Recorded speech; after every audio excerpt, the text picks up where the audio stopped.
গণেশ চরিত্রে আপনি কিভাবে সিলেক্টেড হলেন? গণেশ চরিত্রে সিলেক্টেড হওয়ার ব্যাপারে প্রধান বিষয় যেটা ছিল সেটা হচ্ছে এই যে সংস্থান, মানে যার ডিরেক্টর ছিল টুটু সিনহা এবং লেখক রিতম ঘোষাল, এরা আমাকে সিলেক্ট করেছিল এবং সিলেক্ট করার পরে ওরা আমার উপর দায়িত্ব দিয়েছিল যে ওরা একটা একটা চরিত্রকে ওরা ওদের এই কাজের ব্যাপারে ব্যবহার করবে, সেটাকে দীর্ঘদিন ধরে যাতে বয়ে নিয়ে যাওয়া যায়। তা আমি বলেছিলাম আমার ওপর যদি দায়িত্ব দিস বাবা তোরা, তাহলে আমি দায়িত্ব নেব এবং সেই হিসাবে আমি কাজ করে যাব। আমার যতদূর প্রয়াস আমি করেছি, 2200 এপিসোড আমি পার করে দিয়েছি গণেশ। সাধক বামাখ্যাপার আগে ইটিভিতে অন্য কোনো কাজ করেছেন? অনেক কাজ করেছি ইটিভি, সারা জীবনে যত কাজ আছে সব করেছি। ইটিভি, স্টার জলসার, এই যে বন্ধন বন্ধন আমার করা, conclusion the police officer of the conclusive of the product বন্ধন, সেটা আমার করা। অন্য যে কোনো জায়গায় ও ও মানে কোনো চ্যানেল বা এইভাবে বললে না বারবার আমার তো মনে পড়বে না, যত যাই মানে আগে ছিল এটিভিএন, অমুক হ্যান ত্যান সব চ্যানেল, সব জায়গায় কাজ করেছি। আমি রেডিওয়ে কাজ করেছি। এই যে কলকাতা দূরদর্শনের 277টা গল্প আমার নিজের তৈরি করা, এবং তারা আমাকে দিয়ে আজও কাজ করাচ্ছে। মানে তাদের কোনো প্রজেক্ট ডেভেলপ করতে গেলে তারা আমার সঙ্গে কথা বলে, ভালো মন্দ সব কিছু আমার সঙ্গে আলোচনা করে, এইটুকুই আমার প্রাপ্তি।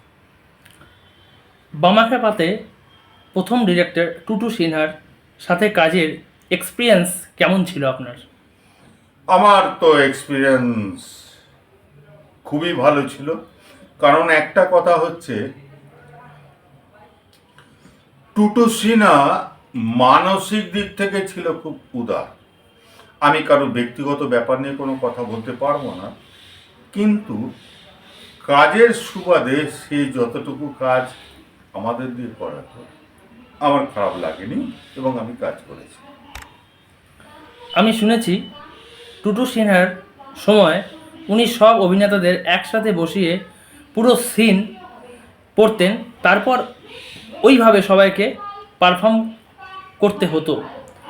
ওনার পরে ভীষ্ম, মিলনবাবু, এনারাও সেম নিয়মে আপনাদের পরিচালনা করতেন।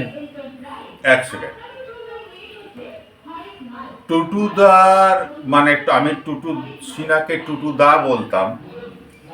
ওনার একটা বিষয় ছিল যেটা হচ্ছে to hold the content for a time. It's an totally technical part. মানে আমি আমার যে কন্টেন্টটা আছে সেটা কতটুকু সময় অবধি আমি ধরে নিয়ে যাব, এইটার জন্য উনি লোককে বলতেন। সেখানে রমাদা ছিলেন, রমাপ্রসাদ বণিক, উনিও আমাদের সঙ্গে বলতেন। রমাদা বলতেন যে চল গিয়ে পাঠ শিখে আছি, ইটস লাইক দ্যাট।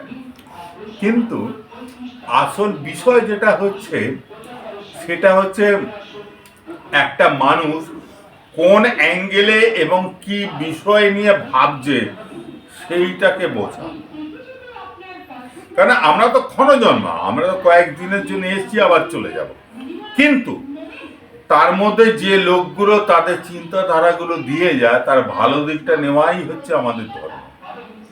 তার কোথায় কোন ব্যক্তিগত বা অমুক হ্যান ত্যান চারিত্রিক ব্যাপার আছে সেগুলো নিয়ে আমরা কখনো চিন্তা করবো, ওরা করিও না। কারণ আমরা যারা কালচারিস্ট, মানে যারা আমরা সবসময় কালচার করতে ভালোবাসি, আমাদের কাজ হচ্ছে ভালোগুলোকে তুলে ধরা। এই ভালোগুলোকে তুলে ধরাই হচ্ছে ভালো। এবারে কেউ যদি কোনোভাবে অন্য কোনো বিকল্প পথে কিছু করে থাকে, মা তারা জানেন। আপনার এই গণেশ চরিত্র আমাদের সবার খুব পছন্দ ছিল, কিন্তু হঠাৎ করেই 2014 সেপ্টেম্বর মাস থেকে বামাখ্যাপা সিরিয়ালে আপনাকে দেখানো বন্ধ করে দিল কেন? একটা কারণ ছিল, সেই সময় আমার মা খুব খারাপ অবস্থায় ছিল। আমার মায়ের ভীষণ শরীর খারাপ ছিল। আমি তখন রিতমকে বলেছিলাম আমাকে মায়ের পাশে থাকতে। আমার মা মারা গেল, তার সমস্ত শেষকৃত্য করে তারপর আবার আমি বাবা। আপনার সাথে মনু মুখোপাধ্যায়, মনুদা। চান্দু চক্রবর্তী, চাঁদুদা। এনাদের অনেক সিকোয়েন্স থাকতো হ্যাঁ। অফ ক্যামেরা, হ্যাঁ, ওনাদের সাথে কথা হতো? একদম। আমার ভীষণ, আমার নিজের দাদার মতন। আমি প্রত্যেকের সঙ্গে আরামসে কথা বলতাম, মানে চাঁদুদা, মনুদা। মনুদা তো নেই, চলে গেলেন। চাঁদুদা আছে এখনো, চাঁদুদার সঙ্গে দু একদিন আগেও আমার কথা হয়েছে। এরা কিন্তু প্রত্যেকে ছিল, মানে কি বলবো, মানে এই আড্ডা স্থলে আমার মনের মধ্যে গাঁথা কিছু মানুষ। বামাখ্যাপাতে আপনি 2007 থেকেই অভিনয় করছেন, তখন এ কিছু ঠিক করা হয়েছিল যে অরিন্দম গাঙ্গুলির প্রাপ্তবয়স্ক বামার ক্যারেক্টারে অভিনয় করবেন? না, অ্যাকচুয়ালি আমি তো মামা খেপার প্রায় শুরু থেকেই ছিলাম। যখন একদম প্রথম দিকে বাচ্চা হলো, তারপরে দীপ্ত ওখানে অভিনয় করলো, তারপরে সৌরভ ওখানে অভিনয় করলো, এবং সৌরভের পরে অরিন্দম এলো। এবং সেটা কিভাবে এলো সেটা তো প্রতিষ্ঠান জানে, ওটা তো আমার হাতে কিছু নয়। কিন্তু যারা যারা এসে আমি প্রত্যেকের সঙ্গে অভিনয় করেছি, ইচ এন্ড এভরি ওয়ান। মানে সৌরভ আমাকে ভীষণ ভালোবাসে, সৌরভ শাহ। অরিন্দম তো আমার খুব কাছের। কিন্তু একটা জিনিস যেটা হচ্ছে কি, এই যে টোটাল প্রজেক্টটাকে যে তৈরি করা হয়েছে, এবং মানে যেরকম সময় হাত ধরে ধরে এই যে প্রজেক্টটা তৈরি হয়েছে, এটার মধ্যে কিন্তু একটা যথার্থ ব্যাপার আছে। যথার্থ ব্যাপার বলতে আমি কি বলছি, একটা শিক্ষণীয় ব্যাপার আছে। মানে অনেক সিরিয়াল তো আমরা করি, অনেক সিরিয়াল আমাদের মধ্যে হয় বা সেই জায়গাগুলোয় থাকে, কিন্তু এই প্রজেক্টের ব্যাপারে, মানে স্পেশালি ফর বামা খ্যাপা যে প্রজেক্টটা, এই প্রজেক্টটা হচ্ছে এমন একটা প্রজেক্ট যেটা মানুষের মনের গভীরতাটাকে নাড়া দেয়। তার কারণ হচ্ছে আমরা অন্যান্য অনেক সিরিয়াল দেখি বা এ করি, কিন্তু সেখানে আমাদের সাময়িক একটা মেটে, কিন্তু বামা খ্যাপা যে জিনিসটা দিয়ে গেল আজ, স্পেশালি আমি বলবো একজনের কথা, আমার খুব কাছের, আমার ভাই রিতম ঘোষাল,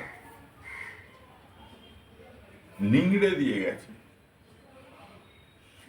নিজের মনটাকে নিংড়ে দিয়ে গেছে। আর আসবে না, ও চলে গেছে। বামাখ্যাপা সিরিয়ালে আপনার কোনো আনন্দের এক্সপিরিয়েন্স, যে কোনো আনন্দের এক্সপিরিয়েন্স আপনি শেয়ার করুন। আনন্দের এক্সপিরিয়েন্স বলতে, আমি তো এখানে দ্বৈত সত্তায় অভিনয় করেছি। প্রথমে আমি যেটা করেছিলাম সেটা হচ্ছে type of villain of that serial, এবং দ্বিতীয় ক্ষেত্রে যে জায়গাটা আমি অভিনয় করেছিলাম সেটা হচ্ছে to support Bama and Dharma and Tarapith. তো আছে তো অনেক জায়গা। শুরু দিকটায় বলি যেখান থেকে আমার চরিত্রটা উঠেছিল, সেটা হচ্ছে জয়কালী। জয়কালী হচ্ছে বামার দিদি, সর্বানন্দের বড় মেয়ে। সে বিধবা হওয়ার পরে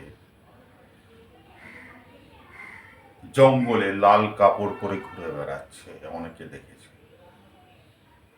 এবং সেই জায়গাটায় আমার উপরে একটা যুক্তি পড়লো যে বিষয়টা বোঝার জন্য, কারণ তৎকালীন ওই সময় আমাদের গ্রামের একটা কিছু মাতব্বর বলে আমাদের মনে করা হতো, এবং আমরা সেই হিসাবে সেই জায়গায় কথা বলতাম। তো আমি যখন রাত্রে ওখানে যাই এবং সেখানে রতন বলে একটা চরিত্র এবং আমার সঙ্গে আরো একজন চরিত্র ছিলেন এবং এ ছিলেন, তারা আমাকে এটা বলছেন যে যে বামা দিদি মানে জয়কালী রাত্রে নাকি লাল কাপড় পরে ঘুরে বেড়ায়। তো আমি সেটা প্রথমে মানতে চাইনি। তো আমি রতনকে এটা বলেছিলাম কি, গাঁজা ফাঁজা খেয়েছিস না তাড়ি ফাড়ি খেয়েছিস? ও বলছে তোমরা আমার নামে যা খুশি দোষ দিতে পারো, কিন্তু এখানে দাঁড়াও, দাঁড়িয়ে দেখো। তো আমি দাঁড়িয়ে দেখলাম জয়কালী সেখানে গেল। তখন আমি জয়কালীকে বললাম, এই লাল চেলি পরে রাতে জঙ্গলে কি করছিস? একটা তোর সঙ্গে আর কে আছে দেখি?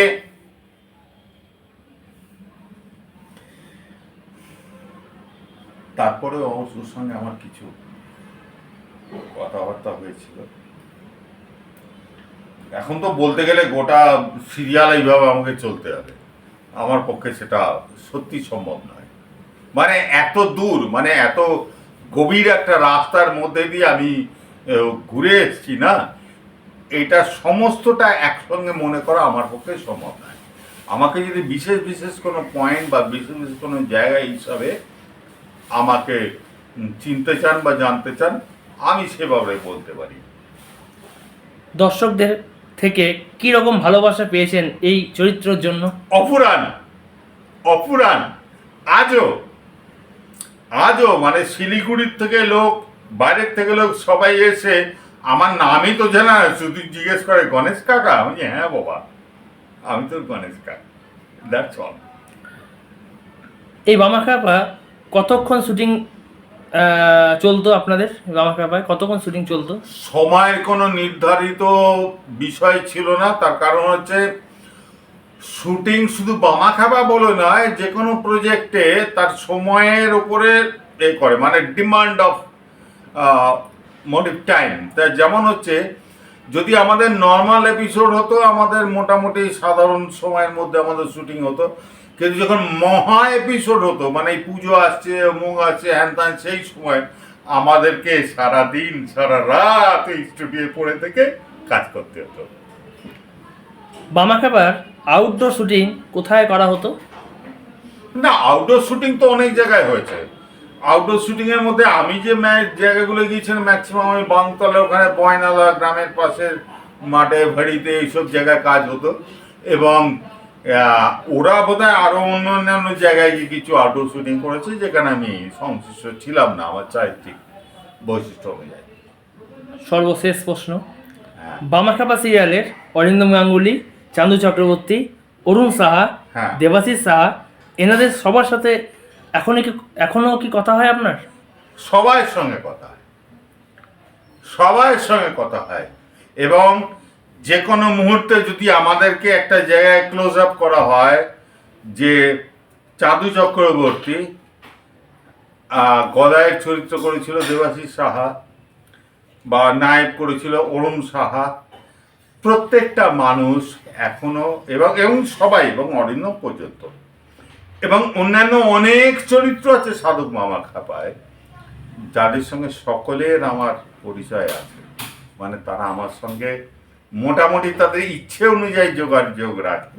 কিন্তু আমার তো মানে কি বলবো, কাউকে ব্যতিব্যস্ত করার মতন কোনো ইচ্ছা নেই। কিন্তু কেউ যদি কখনো মনে করে আমায় কল করার, আমি রিসিভ করি।